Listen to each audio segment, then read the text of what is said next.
Good afternoon, everyone, and welcome to our Friday class. I'm going to share my screen and then we'll start with our lesson. Today we'll be doing chapter number 7, inventory management and overheads management, but we're going to be focusing mostly on the inventory management.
Okay, I've just shared my screen. Please just confirm on your side if you can actually see my screen.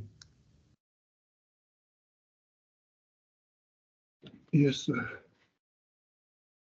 All right, thank you very much. So today we are dealing with chapter number 7, which is controlling inventory and overhead cost.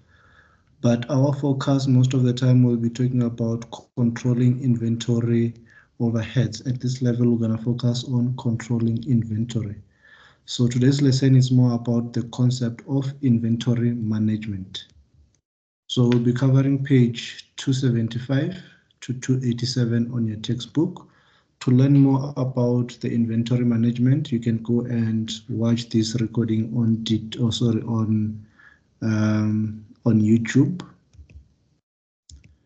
The learning outcome of today's lesson is that you need to be able to understand the inventory concept, what is inventory piling, as well as some of the terminologies that are used in terms under inventory management, how to actually value an inventory using either the FIFO method or the weighted average method, and understanding the real cost of inventory, as well as identifying the best economic order quantity, or understanding the economic order quantity, which is a method or a technique that is used to identify the best number of units that the company should order to minimize the inventory cost. And then as well understanding the reorder point and safety inventory, which also work together with the technique of economic order quantity, which indicates when are we actually supposed to place an order, and looking at our historic information, what is our safety stock in terms of holding stock, how much do we actually need to always hold in case of emergency. So those are all the learning outcome for today's lesson. So inventory concept. So in terms of inventory, I believe you're now familiar with the concept or with the definition of inventory. So inventory are products that you either produce in your business or either that you buy and sell to your customers. So you either produce them or you buy finished product and sell them. So I will make an example of ShopRite. So ShopRite have got two divisions. They've got one where they manufacture their own product and package them according with their right brand product and then sell them. So that's their manufacturing department. And then they've got a retail division where they also buy the same product from different manufacturers and then sell the already completed product to customers. So those are two types of product you can actually get to come across that we can classify as inventory. But in general, inventory does not only relate to things that you're actually going to sell, but in this term, we're only going to focus on items that you're going to sell. So inventory can also be the resource that you actually need to consume over the business operation. For example, your stationery can also be classified as inventory. So those are some of the things that can be classified as inventory. But for today's lesson, we're going to be focusing on the one that we purchase with an intention to sell them for profit. So in terms of inventory, if we're dealing with a manufacturing product or we're dealing with inventory, there are three categories of inventories. The first category is the raw material. The second category is the work in progress. And then the last category is finished goods. So those are the three types of inventory category you can come across. So direct material is also known as raw material. So those are the resources that you buy to use or to convert the product into a finished product. For example, if you are going to be selling branded t-shirt, so when you buy a blank t-shirt, which doesn't have anything, that's a material. When you buy those vinyl, those ink cartridges to actually use to brand the t-shirt, those are still raw material as well.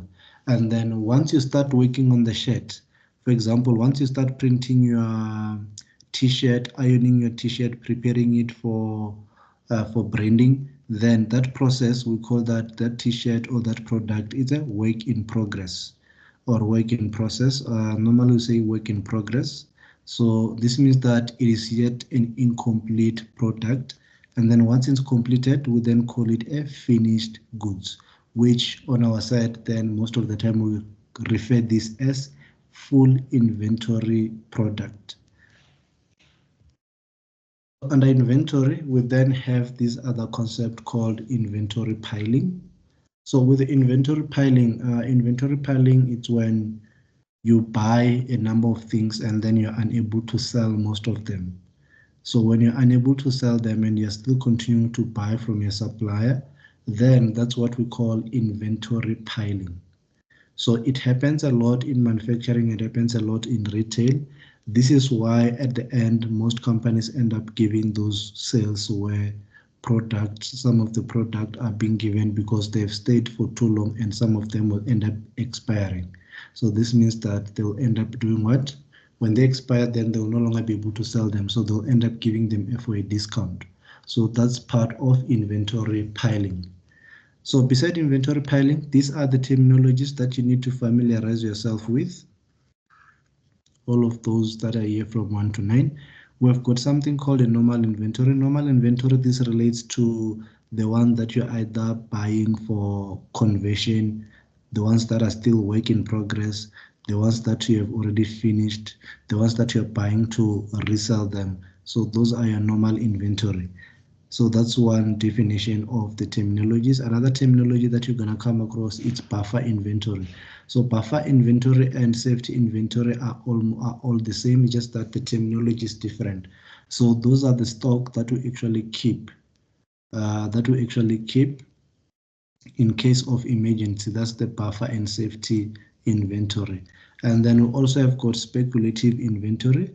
So speculative, the name says it all. So you buy inventory based on future possibilities that this might actually be in demand. So there is speculating that there might be future demand and therefore this product might be needed, and if we don't have it, we might lose a loss of sales by not selling the product when customer comes in. So you go and have what we call a speculative inventory. You buy that inventory, but you put it aside and not as part of normal inventory.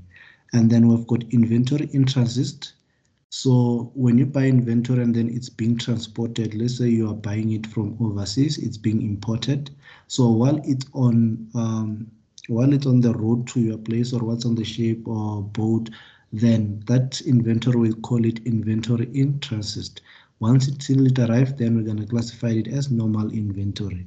And then another definition or another concept that we're going to talk about, or that you're going to hear most when you deal with inventory, it's overstocking and understocking. So overstocking, when you buy something and then it end up not selling and just always being there a lot. So that's what we call overstocking. Understocking, you're buying less inventory and customer wants are coming and returning without having the item that they're looking for. So that's understocking. And then we've got average inventory. So average inventory mostly relates to the ones that you're actually going to sell.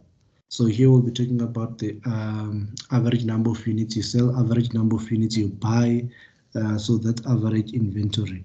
Maximum inventory, how many number of inventory do you actually sell on a monthly basis? What is the maximum amount that you could possibly sell? What is the maximum amount you can purchase for this month? So that's all that relate to maximum inventory. So this is all the definition, or these are all the terms, terminologies that you will need to understand for you to understand inventory management. And these are the three categories or three elements or three items that are involved in inventory: raw material, work in progress, and finished goods. And then the terminologies as well, including inventory piling. And then this brings us now to valuing inventory. So any questions so far in terms of the terminologies? All right, no questions. So let's then start with valuing inventory. So valuing inventory. So in most countries, there are two methods that are used to value inventory. We've got the first method, which is the first in, first out,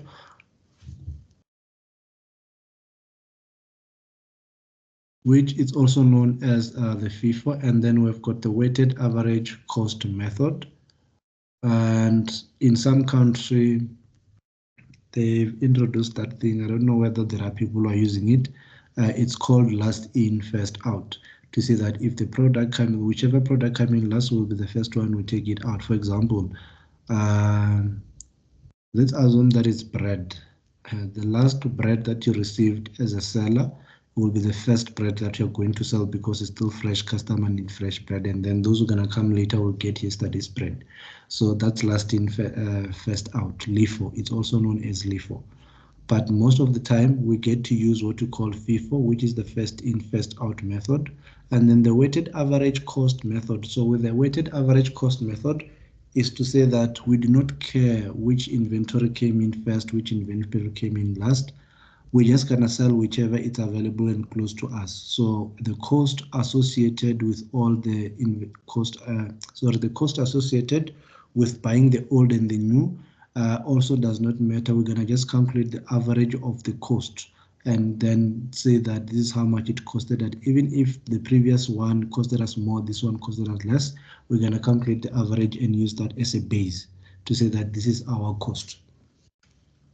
So here it says that a company can choose the valuation method which is more suitable for the enterprise and use this method for calculation of inventory as reflected in their financial statements. So when we prepare financial statement, especially the inventory, it will depend based on how you actually get to value your inventory, whether using the first in, first out or the weighted average method. So let's take a look at the first in, first out method. So the first in, first out suggests that the unit of inventory that was bought in first will be sold first. That is the first thing about the first in, first out method, the FIFO method. This means that goods are disposed as soon as possible after being bought.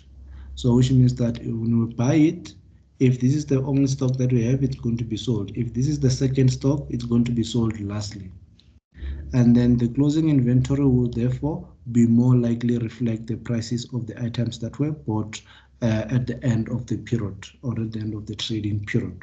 So that is the first in, first out. So an example is to say that if we buy 10 units at 10 Rand, and then this time we buy 20 units at 15 Rand, and then we went and sell 15 units.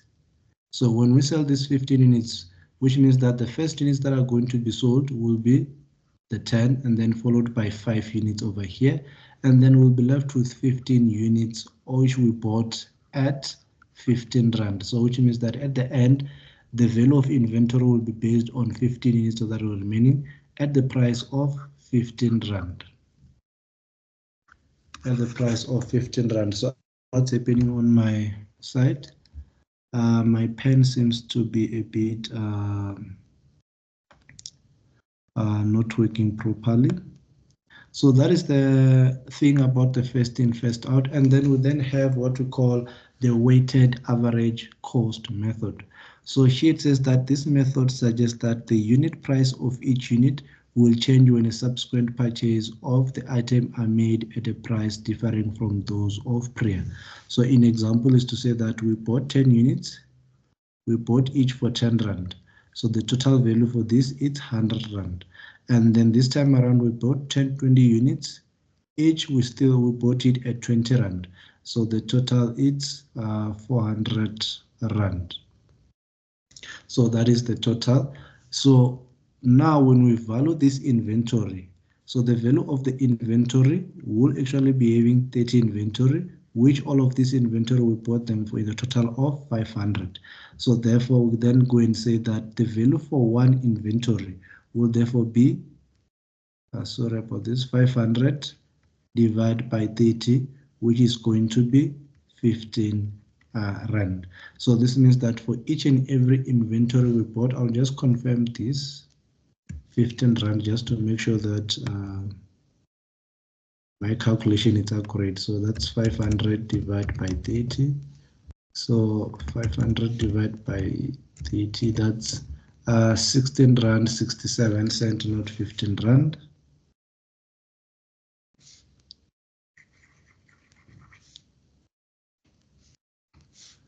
So this means that each inventory that we have out of all those stocks that we have of 30 units that we have, therefore its now value of each one will be now worth 16 Rand 67 cent.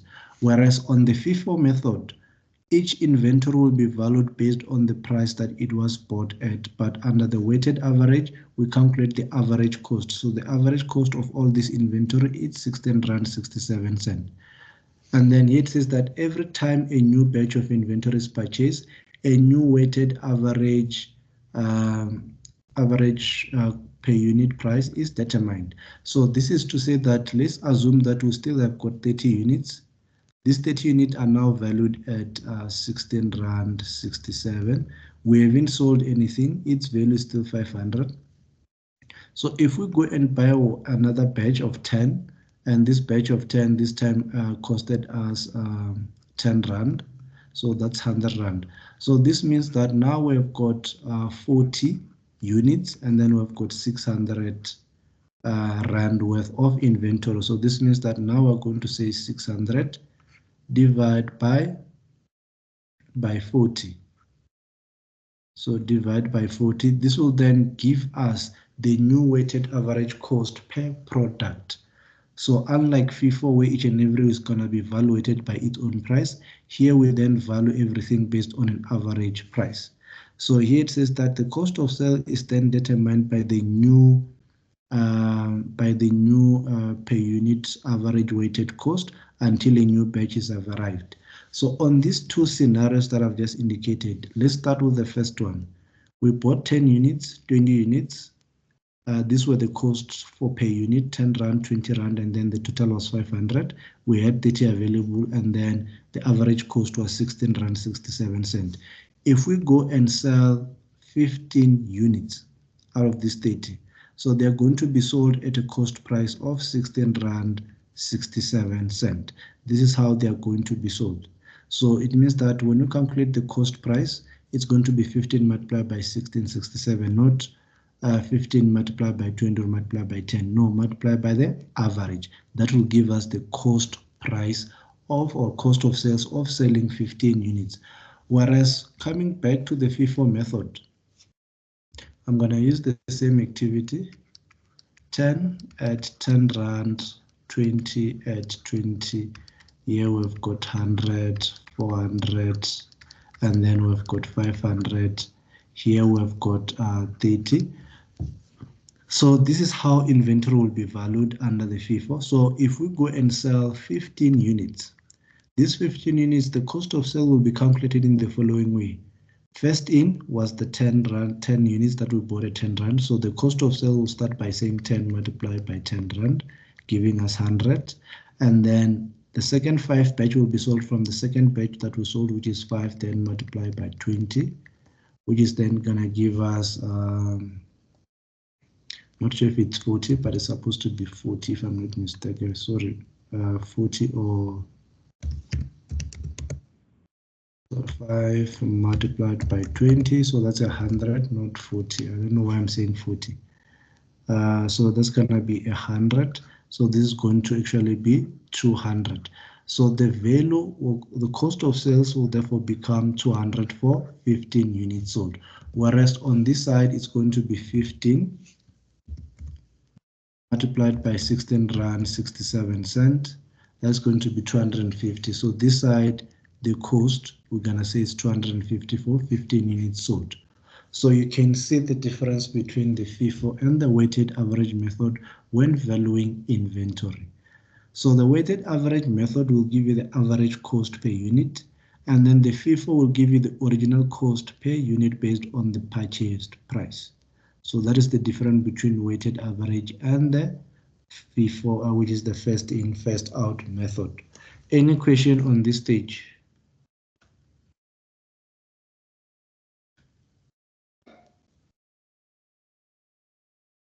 Any questions?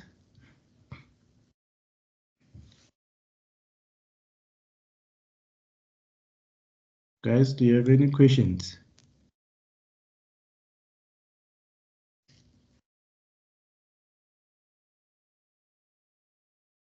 No questions, sir. All right, and since there is no question, then let's try and do this class activity. Activity 7B on your, so we're gonna be doing activity 7B on your textbook. I'll just go to your textbook now.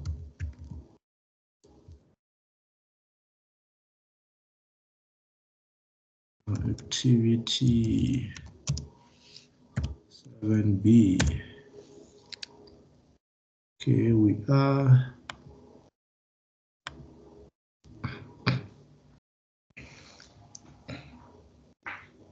So under this activity, we'll be learning how to actually use the first in, first out method and the weighted average method. It says here, Lastron Ltd trade in a single homogeneous product used in the manufacture of sound mixer.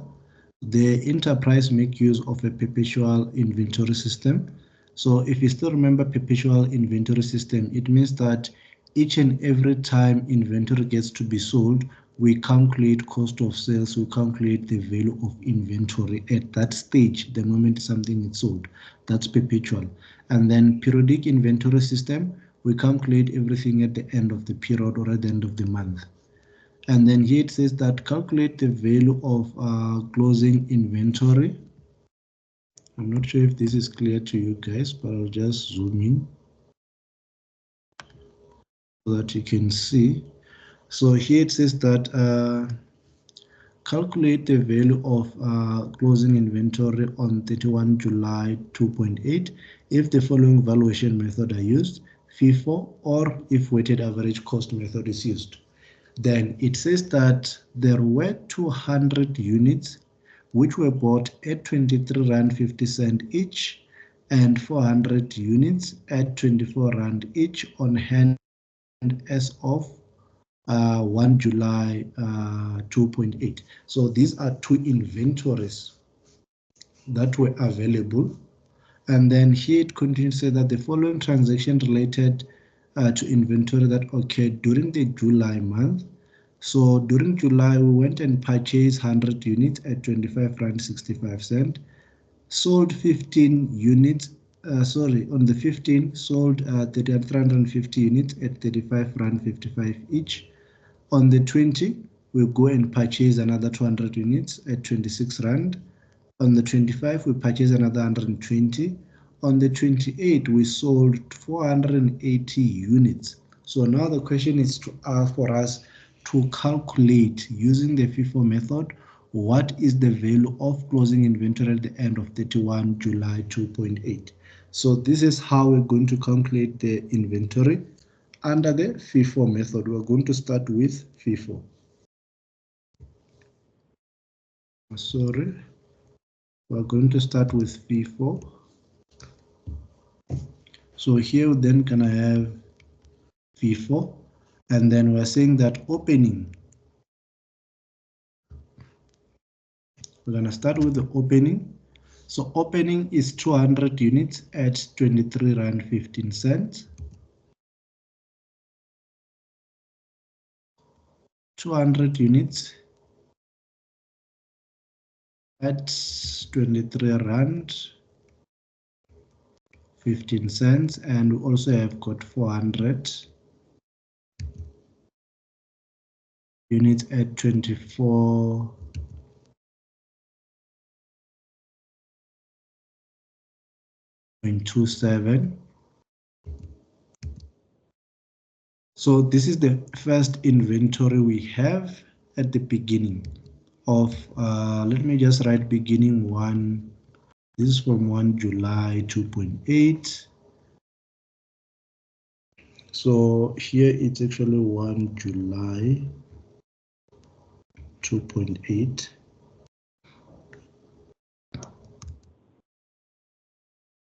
Sorry about the switching too much of screens. I just wanted to be able to grab the information this side. So then we now go per transaction. So remember, under perpetual, the company is using perpetual inventory system. So when we buy, we record the inventory. When we sell, we record the inventory and how it was sold. So this side, I'm going to record the cost of buying. This side, I'm going to record cost of sales.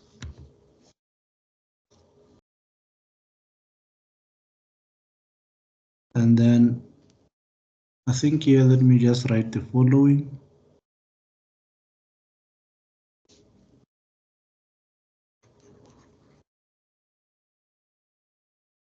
I'll just write inventory value. So the inventory value. So this is how it's gonna look like. So our first inventory value, we need to calculate the first opening inventory value before we purchased anything. So here we're then going to use our calculators. So we're gonna have 200 multiplied by 23 Rand 15 cent. So this is 4,630. So this stock is worth 4,630. And then we do the one for 400.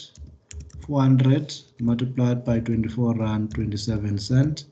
That's 9,708.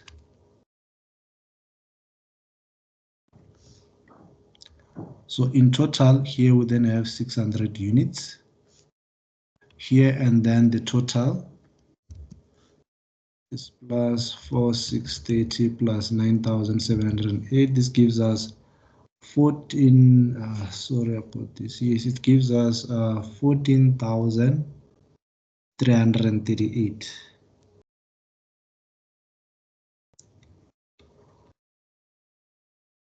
So this is the value of inventory at the beginning of the period. So that is the value of inventory at the beginning of the period. And then it says that on the 2 of July, here it says that on the 2 of July, we purchase another 100 units at 25 Rand 65 each. So here we're then gonna have 2 July 2.8. We then bought 100 at 25 Rand. I need the amount 25 Rand 65 cent. So we need to calculate how much value is this inventory that we just bought in now under the FIFO. So it's going to be 100 multiplied by 25 Rand 65 cents. So that's 2,565. So that's the value of this inventory. So at the end of this month, we then have inventory worth. We now have inventory of 700, and the total value of inventory that we have it's actually going to become 14,338 plus 2,565. So we're going to say plus 14,338. So the value of inventory at the end of July, of 2nd July, it's going to be 16,903. So this is the current value of inventory. We haven't sold anything. So this is under FIFO. So under the FIFO method, every stock you bought gets to be valued at its own cost price. And then the more you buy, the more you're just going to add that value and increase that value. So any questions so far with the calculations?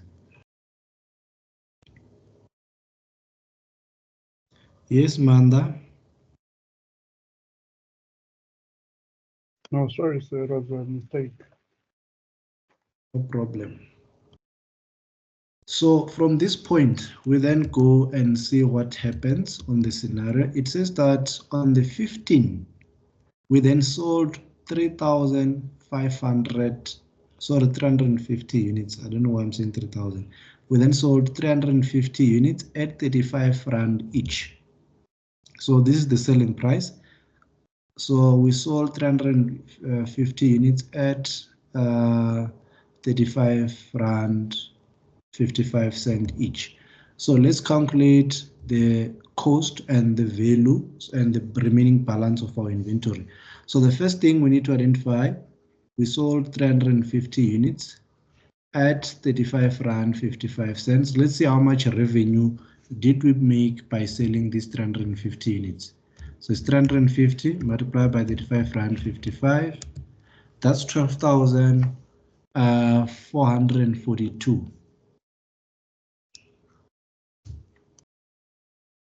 12,442, or let me round it off and say 43.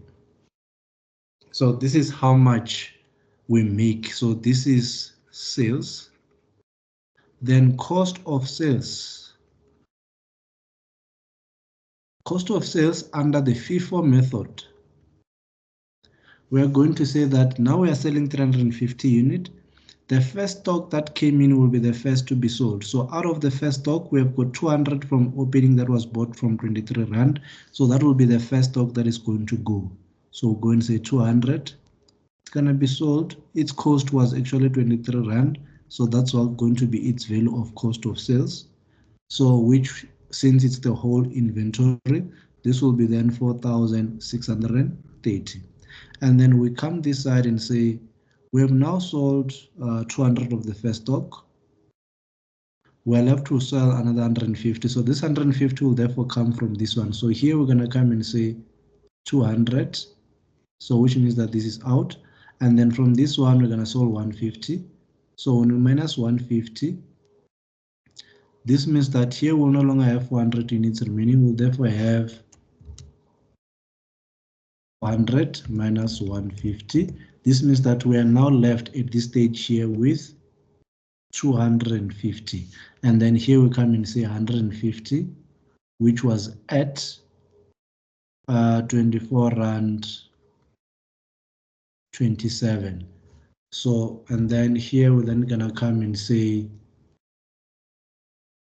150 units that were sold from the 400 stock multiplied by 24 Rand 27 cents. This will give us 3,640. So I'll say 41 because we're gonna round this off. So this is the cost for the 150 units that were sold. So in total, we have now sold 350 here over here. So the first 200 will come from the first batch. The second 150 will come from the second batch of opening inventory, which was bought at 24 Rand 27 cents. So in total,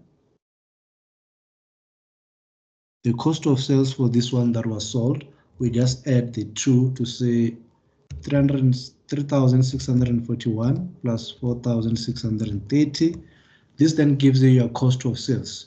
To say now cost of sales, it's 8,271.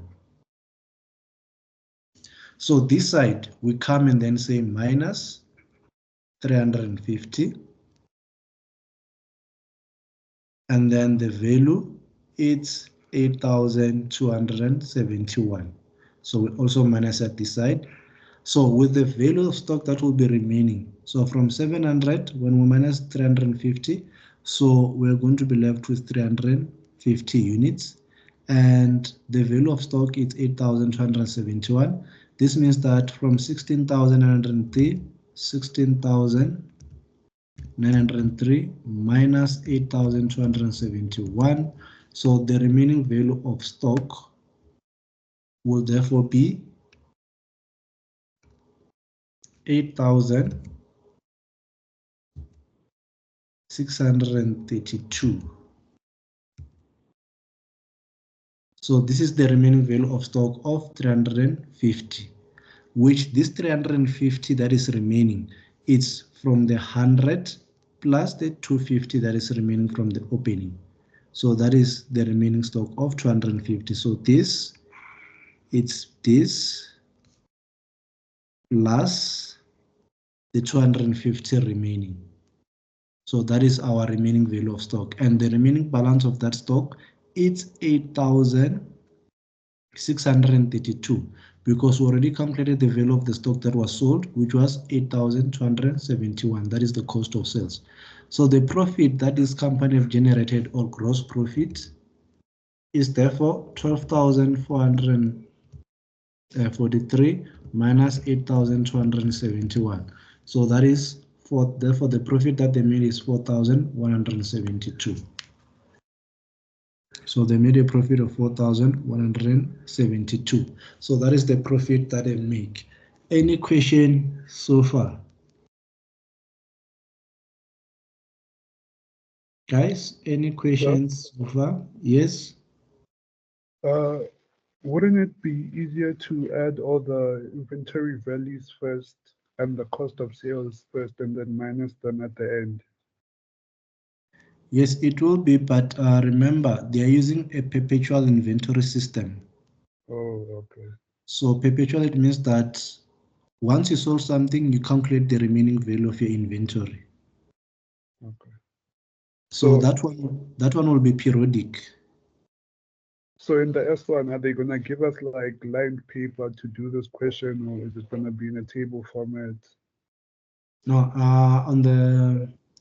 on the exam paper, I don't think there is something that talks to the calculation of the FIFO that I remember, but I will confirm everything next week, Friday, but I don't remember this question of calculating this coming in the assessment, but the theory part of it, I think it is there.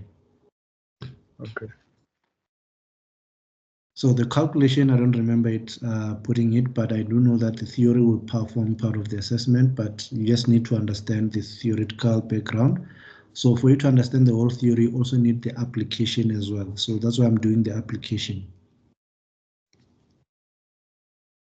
Okay. So we have got two systems, periodic and perpetual. So perpetual, every time you sell something like here, this is what was sold. So you'll need to calculate the remaining balance at this moment this was sold. So here on this side, we calculated the cost of sales, what was the value of inventory that was sold, and then we subtracted from the total value of inventory that was available. So which means that now we've got remaining inventory of 350, which of this 350 is made out of the 100 that is we bought recently, and the 250 from the opening of 24.27. So continuing with the activity. So here on the 20, it says that you purchase 200 units as 26 Rand 5 cent, and then 120 on the 25 for 120. So here then you are going to have 100, is it how much is it? 200. So we're gonna start with the 200 at 26 Rand 5 cent. And then 120 at 26 Rand 47 cents. So this is going to be the new value of your So which means that now this then allows us to calculate the new value of your inventory. So this was on the 20, this was on the 25. 25. So this is the new inventory that came in. So we need to calculate its value, add it with the value of the remaining inventory. So we're going to come this side on our calculator and say 200 of inventory bought at 26 Rand 5 cent. That's 5,210. 5,210. And then for the second batch of 120, it's 26 Rand 47. So that's 3,176. 3,176. So what you can do is that you can start by calculating the value of inventory bought on the 20 and calculate the balance, and then do the one for the 25th, calculate the balance. But since I do not have enough space, I'm just going to do these two because they are all purchases before we actually sell anything. So at the end, we now have an inventory of 350 that was remaining before, plus 200 that just came in, plus 120 that came in. So in total, we've got 350 plus 200 plus 120. So in total, now we've got inventory of 670.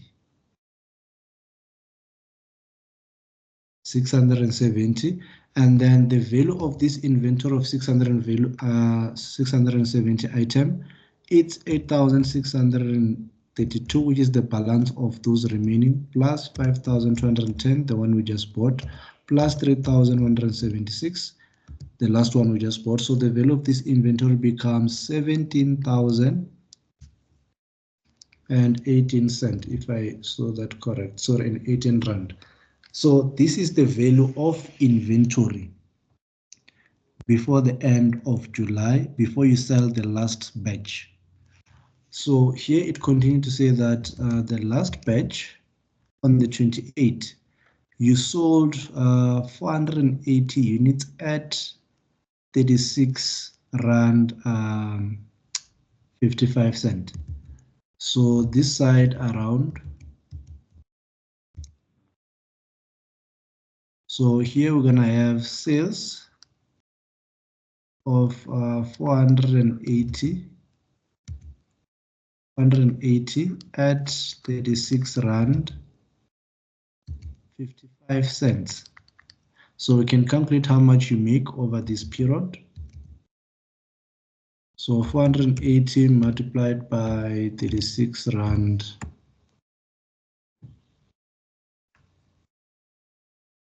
Let me just confirm the 55, yes.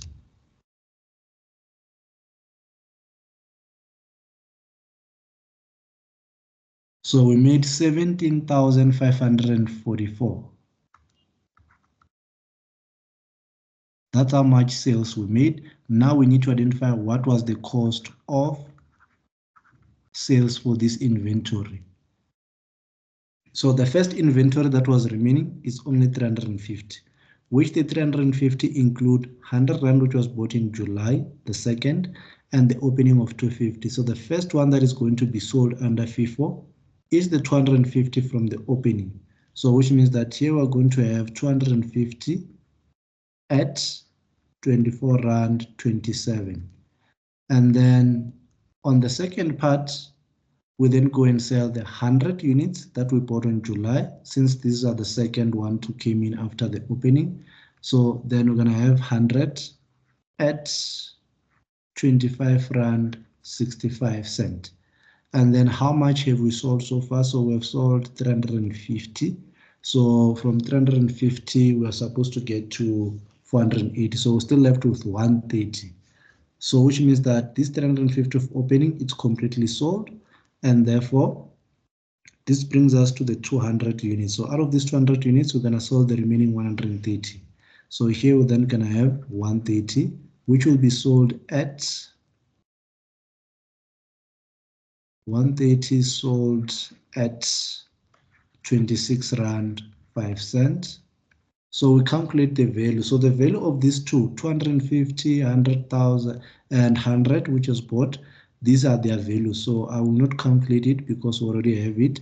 So here for these two, the value will come back to 8,632, which for 100, it's already given 2,665. You can write it here, 2,655, and calculate for 250 at 24 Rand and put it over here. Then we also calculate for 130 at 26.50. 130 multiplied by 26.05, that's 3,386. 3,387. So we can calculate the cost. So the cost will actually be this plus 8,632, which gives us 12,019. 12,019. So this is our cost of sales. So this means that we can be able to calculate the profit we actually made. So the profit we actually made will therefore be 17,544 minus 12,019, which is the value of cost of sales of the stock. So this time around we make a profit of 5,000. Make a profit of 5,525. That's the profit that we make.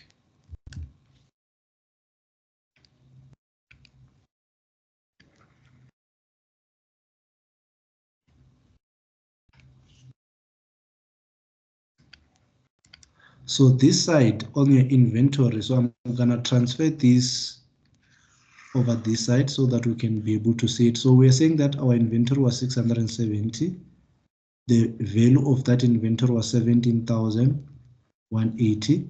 So now we're selling, we sold 480. And the value of this 480, it's minus 12,019. That's the value of the 480 because we calculated it over this side. So the remaining value of inventory will therefore be 480 minus 670 minus 480, that's 190.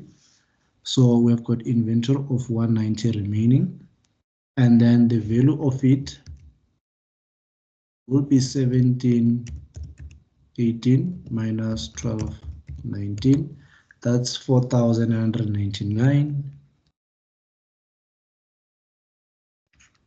So this is the value of inventory that is remaining at the end of 31 July after we've sold 480 and 350 units. And this value, it's coming from this which is not yet sold of 120 plus the remaining 70 units here. So this 120, it's made up of two things. It's made out of 120. Sorry, it's made out of the following. I'm just gonna write them over here. It's made out of 70, which was bought at 26,05, and 120, which was bought at 26.47. So this is how this value, if you want to calculate this value, calculate these two, which will give you this value. So this is the simplest method that I normally use to actually calculate using the FIFO method. So I don't have to go back and do this. I can just 190 at 4,000 because I was able to calculate the value of inventory that left using the FIFO method. So this is how you apply the FIFO method on a perpetual basis. Every time you sell something, you calculate the value. Every time you buy something, you calculate the new value of inventory. So this is how the FIFO method works. On the weighted average method, so I'm going to explain the weighted average method using this information that is here. So on the weighted average method, since we're gonna be using perpetual inventory system, I'm going to delete some of the things, but before I delete, any questions on the FIFO? Any questions on the FIFO? All right, so let me delete some few stuff over here. Not everything.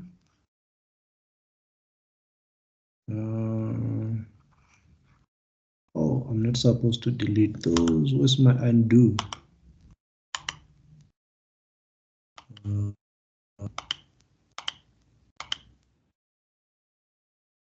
Oh, that's too far.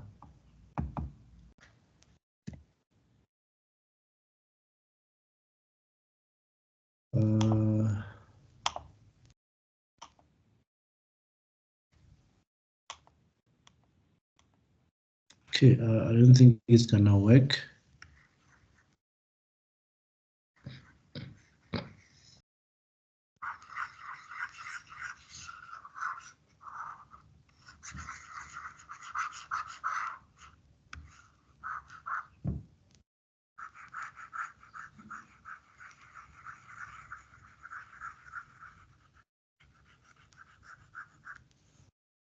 So sold 350 value will not be the same.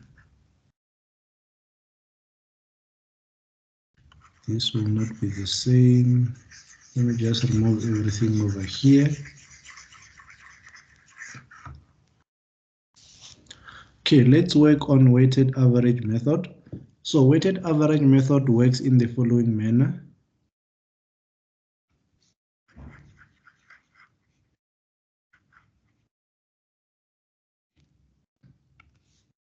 So here we've got 200, here we've got 400.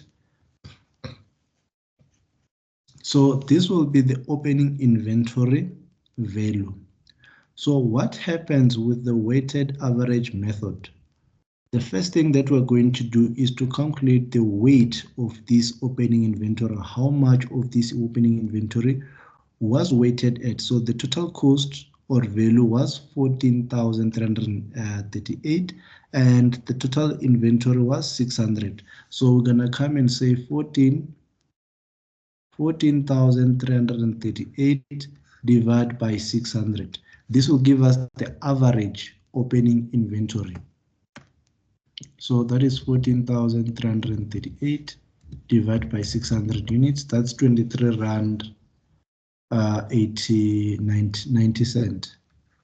23 Rand 90 cent. So which means that this inventory is now valued at 23 Rand 90 cent.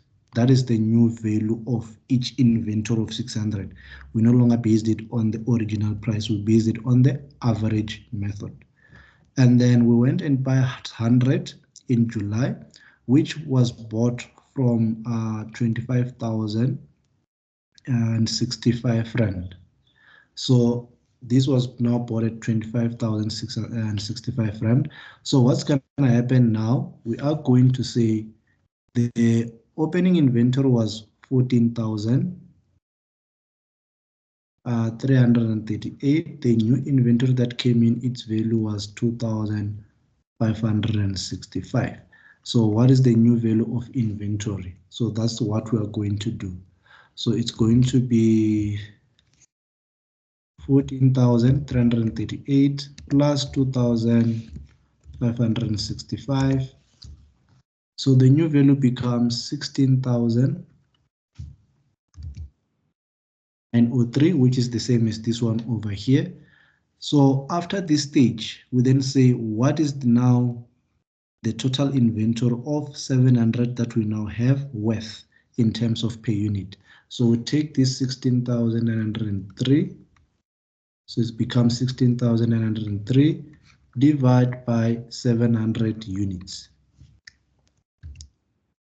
So now we've got 16,903 divided by 700 units. That's 24 Rand 14 cent. 24 Rand 14 cent. So this means that even those old inventory of 200 Rand, they are no longer valued at 23 Rand. They are now valued at 24 Rand 14 cent. And the total value of inventory is 16,903. Then we go and sold 350 units. So this is the total sales. for 350 units over this side. Then I'm going to use a black pen. I'm going to try to switch a pen and go to black. So we sold 350. So I'm going to say 350. At the cost of sales now is no longer calculated on each individual unit, but on the overall unit, which say that we now have 700. We are selling 350. So we're going to say minus this 350. This will be sold. This will be sold at 24 Rand 14 cents. So here also the cost of sales will be calculated at 24 Rand 14 cents, no longer on FIFO basis method, which how much did we actually got it for, but on the average cost. So this means that now we've got 24 Rand 14 multiplied by 350. So it's now value, it's worth 8,449. 8,449, what is it, 39? 49. So this means that now our total profit becomes 12,000 minus 400 minus 8,449. So this means that the profit now it's 3,994. So that will be the current profit. So this side will then come in minus 8,449, which is the new, which is the cost of the inventory that was sold. So this becomes the cost. So this means that now our inventory of 350 that is remaining will still be valued at 24 Rand 14 cents.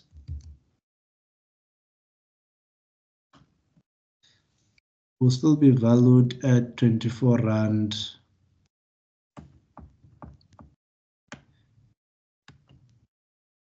So that will be 350. So which means that the value will be actually be the same of the balance and the one that was sold, 8,449.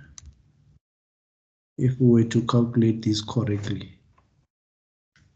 So let's see, multiply by 24 and 14. So it's going to be the same thing. So just a moment, guys.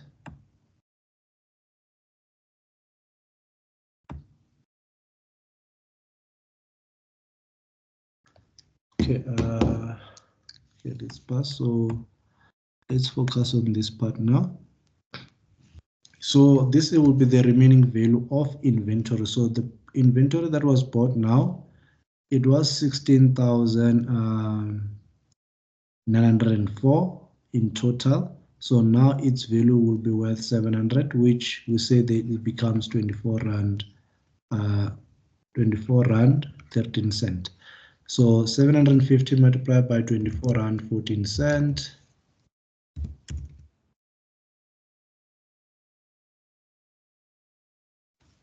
So the value here will actually decrease to 8, but even though it's not actually going to decrease, so 898. So once we sold this inventory will be what will be left. So this will be the new value of inventory under the weighted average. When we sold based on the average cost price, and then the remaining value will be this much. And therefore, once we then buy this new into inventory, so when we buy this, we're going to calculate the value at date 25 July 200. This is 5,210. So this means that it's going to be 8,449 plus 5,210. So we add this together. This is going to give us 13,649. This is going to be the new value here. We then divide this. We then go and say 13,649 divide. So this means that the value now here is going to be 550 after we bought the 200. So then divide this by 550. So that is the method under weighted average method.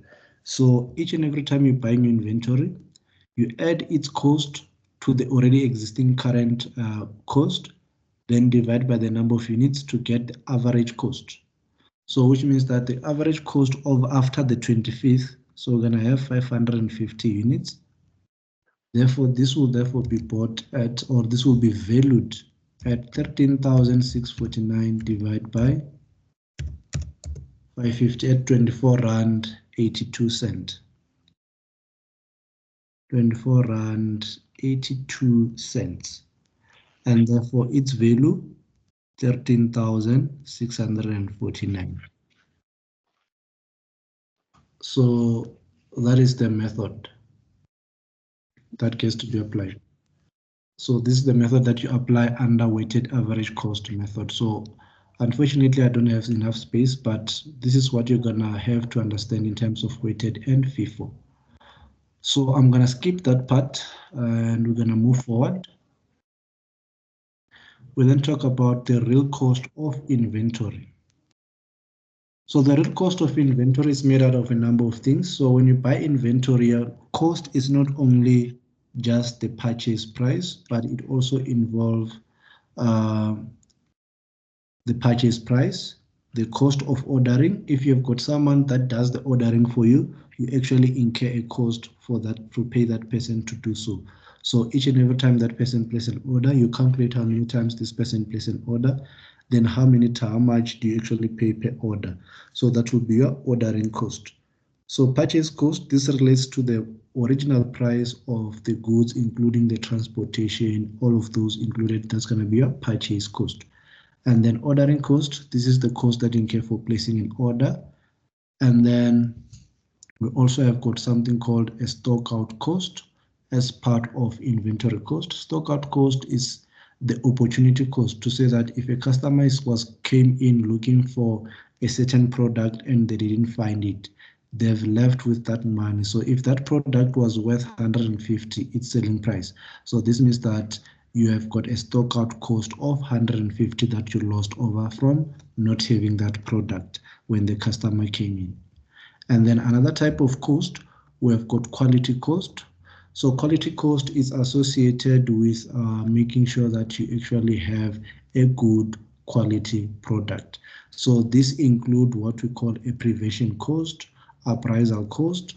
So this type of cost include your inspections, this include your maintenance cost, a bit of them, and then we also have got external and internal failure cost. These are costs that arise. Some of them will be from internal factors. Then we've got the one from external factors. So those are some of the costs that you actually come across when you're dealing with quality cost. And then this brings us now to the economic order quantity. This one is the one that you're going to be tested on in your assessment, that I'm guaranteed and 100% of. So with the economic order quantity, so we focused on mostly three things. So we focus on the ordering cost, we focus on the carrying cost, and we also focused on the stock out cost, which is the cost of not having inventory opportunity cost.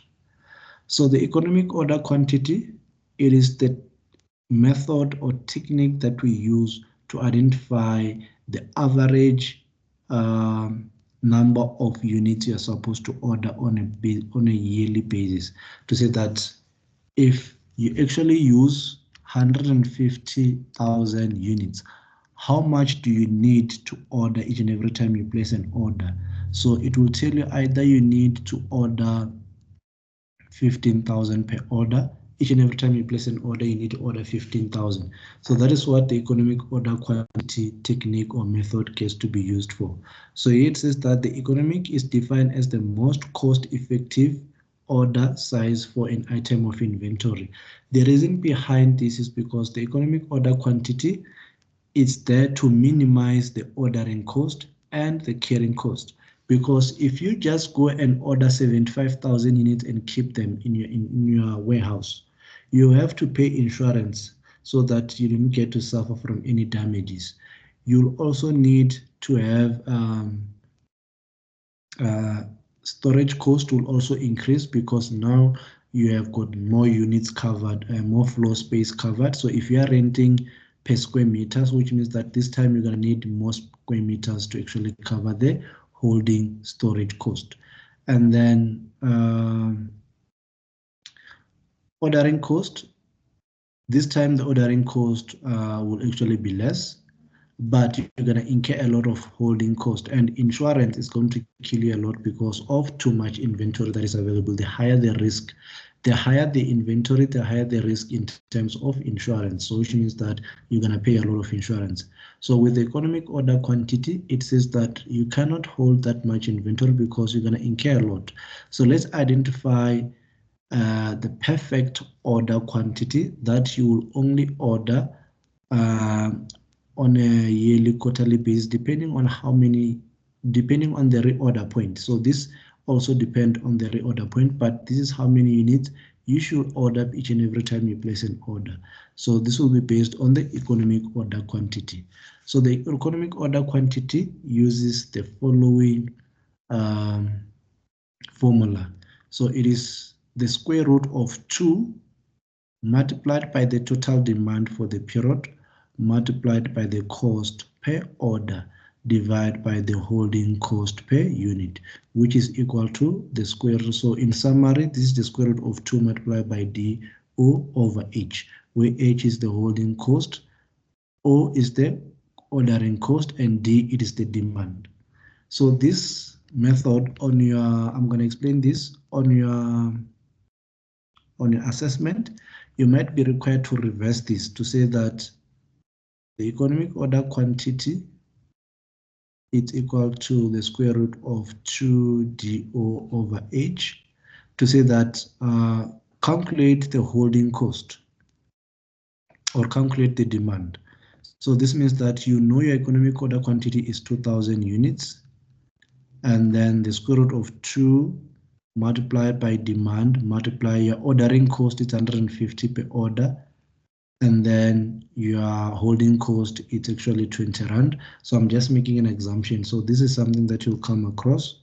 So you'll have to make D the subject of your formula. We've covered this, I think, on chapter number 2, making on when we're doing equation and changing the subject of the formula. So to cancel the square root, you are going to square both sides. So this is going to be 2,000 squared equals to, open brackets, square root of 2 multiplied by D multiplied by 150 over 20, close brackets, squared. So this square root will cancel the square root, and therefore 2,000 squared, I don't know how much, whether it's going to be 40,000 or it's going to be 400,000. So I'll just make an assumption that it's going to be 4 million. And then here we're then gonna be left with 2 multiplied by D multiplied by 150 over 20. So I'm gonna transfer this over here. So from since then we're gonna have 4 million equals 2. Then 2 multiplied by 150, this is gonna give us 300 multiplied by D over 20. Then to cancel the 20, we need to cross multiply or transfer it to multiply this side. So multiply this by 20 is going to be 40 million. Sorry, 80 million, not 40. I don't know why I'm saying 40. So it's going to be 80 million. And then here we'll be left with 300 D, or 300 multiplied by D. And then we just divide everything by 300. And then this will actually give us this. So if we were to solve for D, so this is how you were going to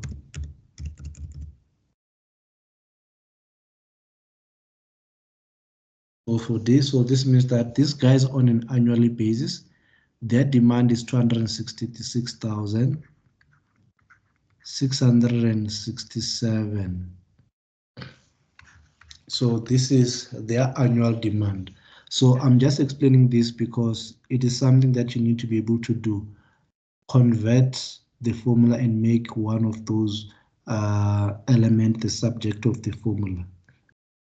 So the simple way to calculate the economic order quantity is as follows. We're going to make an example. So here we've got Jamieson PLTD. It manufactures single product and purchases one of its raw material from outside supplier. The material cost 18 Rand per unit, and the organization require 200,000 per year, 20,000 units per year. The holding cost of product amount to 2,000. So for each and every unit that we hold in our warehouse, it costs us 2 Rand to just hold it.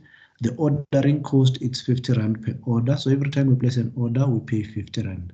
So the question is, what is the calculate the economic order quantity? What is the right order that we should be buying? So in this case, we are going to say that the economic order quantity, it equals to 2 multiplied by demand multiplied by the purchase order divided by the holding cost. So it's going to be 2 multiplied by 20,000, then multiplied by 50. This is going to give us 2 million, and then divide this by 2. This is going to give us a certain value of 1 million. Then the square root of 1 million is 1,000. So therefore, the economic order quantity is 1,000 units. So this company needs to order 1,000 units in every time they place an order. And to identify how many order per year, so it's going to be 20,000 units that they use divided by 1,000 units that they need every time they place an order. So this means that these guys are actually going to place 20 orders on a yearly basis, on a year basis. So this is another explanation or how to actually identify how many orders are going to be placed in a year. So any question, Manda, on this one?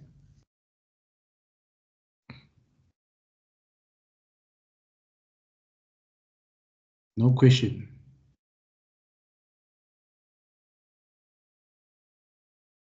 Okay, then we're gonna move forward. And then we then have something called the reorder point.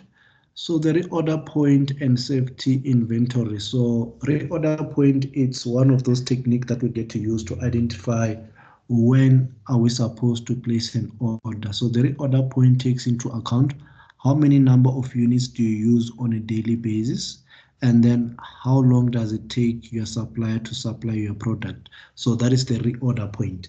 And then the reorder point with safety, then we're going to also include safety number of units that you always need to add in case there is some delays from your supplier within the lead time. So which means that first you need to identify the daily average usage. How much do you need on an average usage multiplied by the lead time? So here we've got a sort of like a short activity that is explaining the one that is, we call it dimension 1, which is just only focusing on the reorder point. So this one is just focusing on the reorder point. So it says that if the rate of usage during the lead time is known with certainty, then the reorder point can be calculated by the following formula, which says that the reorder point is the lead time multiplied by daily average or weekly usage. An example, assume a company economic order quantity is 100 units. The lead time is 4 weeks. So meaning that it takes your supplier 4 weeks to deliver the product once you order them. And the average weekly usage is 20 units. So also assume that the maximum expected usage is 38 units. So the reorder point can be calculated as follows. The average units per week, it's 20 units, and it takes your supplier 4 weeks. So within these 4 weeks where your supplier is going to be processing your order and delivering, you need to make sure that you have 80 units in stock.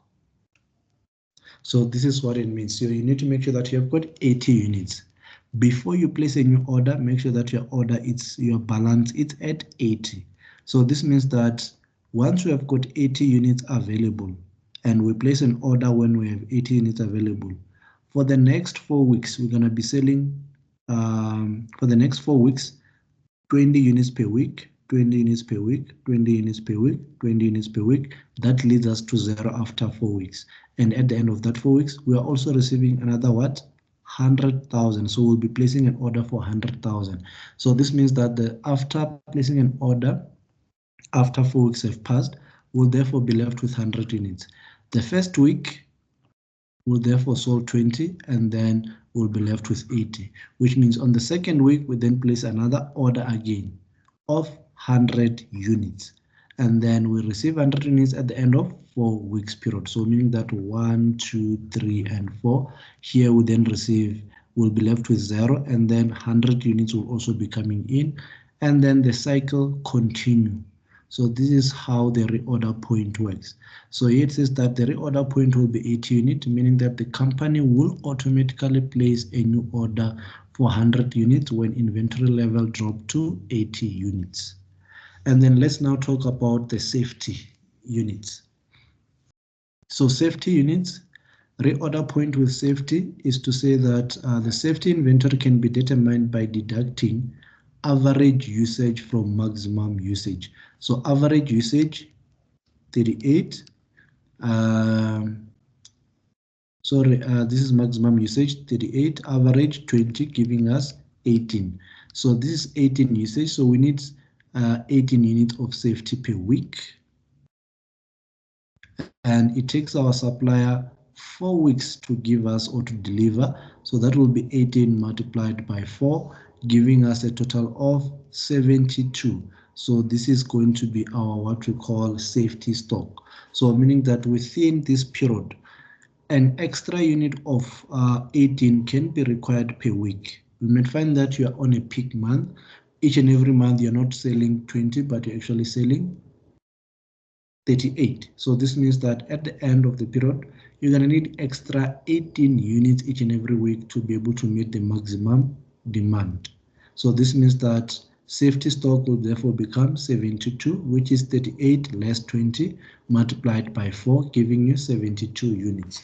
So this means that on the normal reorder point, you're going to say plus 72. This will give you 152 units. So this means that every time your stock reaches 152 units, you're going to order 100 units. At the end of 4 weeks, you'll be left with 152 units. You reorder, and then it just goes back to normal, just like that. So that is this life cycle. So these are also the assumption of the economic order quantity. So it assumes that the ordering cost is going to be constant all over the year, which in case of reality is not 100% the same. The prices of petrol is going up and down. So you've seen how it is, salaries are increasing. So which means that the ordering cost will not remain the same.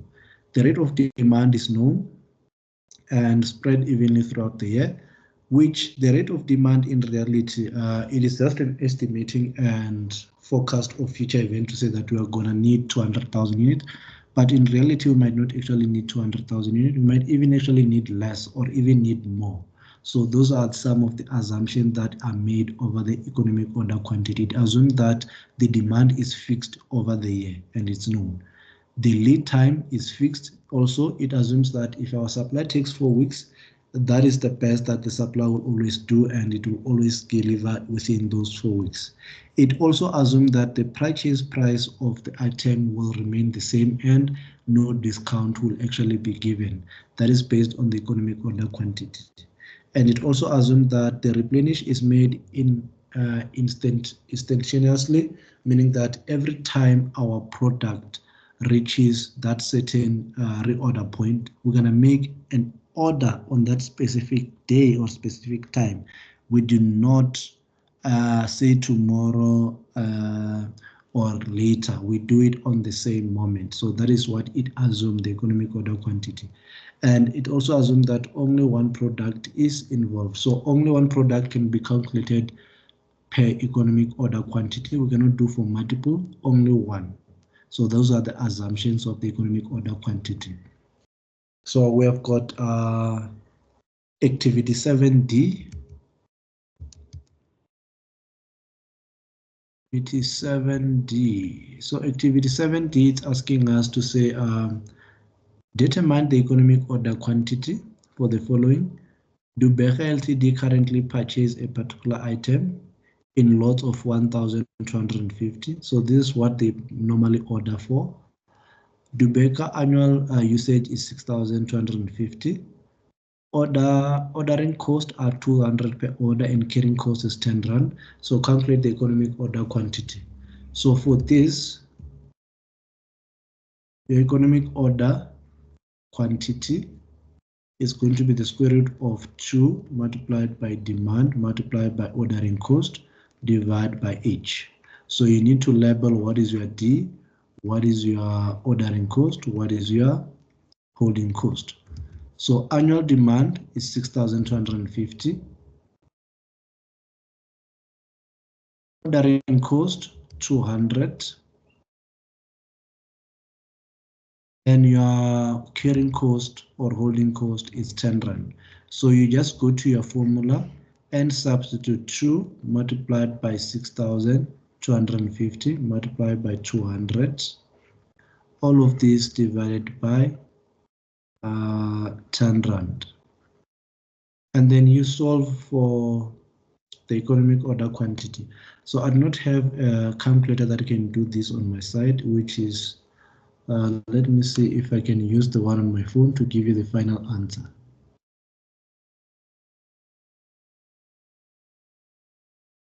So it's 2 multiplied by 6,250 multiplied by 200. All of this will be divided by 10. So the economic order quantity here is 500 units. So for this company to save, they need to order 500 units. So before they were ordering 1,250 units, but now the economic order quantity technique is telling them to only order 500 units. And then the question continued says that determine the annual cost saving if Dubeca Ltd changes from the order size of 1,250 units to economic order quantity. So to determine the cost, we are saying that original, we order 1,250. So since we're ordering 1,250, we need to identify how many orders are we going to place in a year. So total demand 6,250. So it's going to be 6,250 divided by 1,250. 6,250 divided by 1,250. That's going to be 5 orders. So 5 orders, and the order cost is 200. So multiply by 200. This is going to give us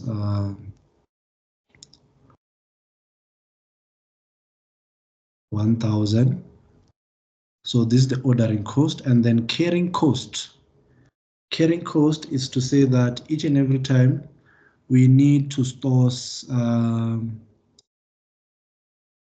which means that for one order is going to be 200, and then the carrying cost 1,250 multiplied by 10. The carrying cost is going to be 12,500. 12,500. Sorry. Let me just confirm this. 1,250 multiplied by 10. That's 12,500. And then we're going to only place one order currently. And then if we're placing one order, the total cost of that one order will actually be 200. And therefore, which means that for each order, for just one order, it's 12,700. That is the cost of holding 12,700. And then with the new method, we're saying that one order is still going to be 200. The carrying cost is going to be 500 units multiplied by 10. I think this is going to give us 5,000. Sorry, and then here we're then going to have 5,200. So this is just for one order that we have in stock, but let's look at the annual cost. So annual cost, 5 orders here at 200. So that is going to be 1,000. I'll also confirm this. 5 multiplied by 200, so that's 1,000. And then ordering, so carrying cost. So carrying cost, it's going to be 6,250 multiplied by 10. So at the end, we'll have a following cost, 6,250 multiplied by 10. At the end, 62,500. Here, it's going to then say, if we are ordering 500 units, we are supposed to have 6,215 a year, divide by 500. So this will give us the numbers of order we're supposed to make. So that's 6,250 divided by 500, giving us 12 orders. 12 orders. So it's 12 times 200 per order. Times 200.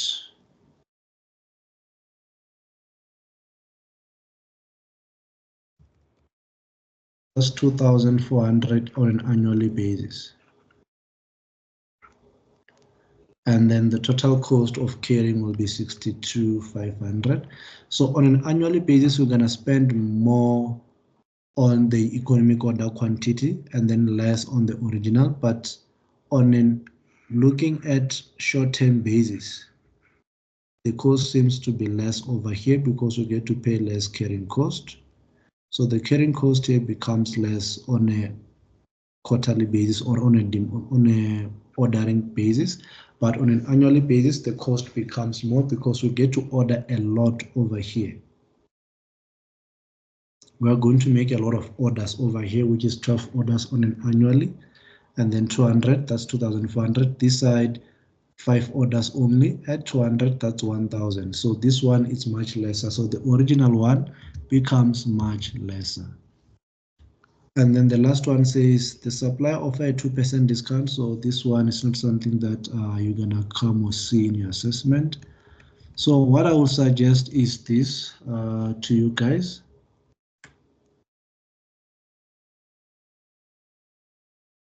Please do activity 7F.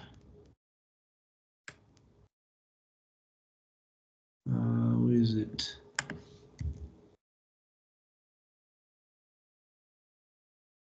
F 7G. So those are the activities that you are supposed to do, because now we are at the end of our lesson number 26. So we are done with chapter number 7. So any questions so far with chapter number 7, what we just covered? Anda, do you have any question? Or are you no longer here as well? All right, in absence of questions, this brings our lesson to an end. So I'm going to include this section on your practice stats so that you prepare and you are ready for the assessment. And we're going to discuss more about these during the Friday lesson, which is our last lesson. So you'll enjoy the rest of your day and weekend. Let's meet next week on campus on Tuesday to do our last topic on chapter number 8, which is financial planning.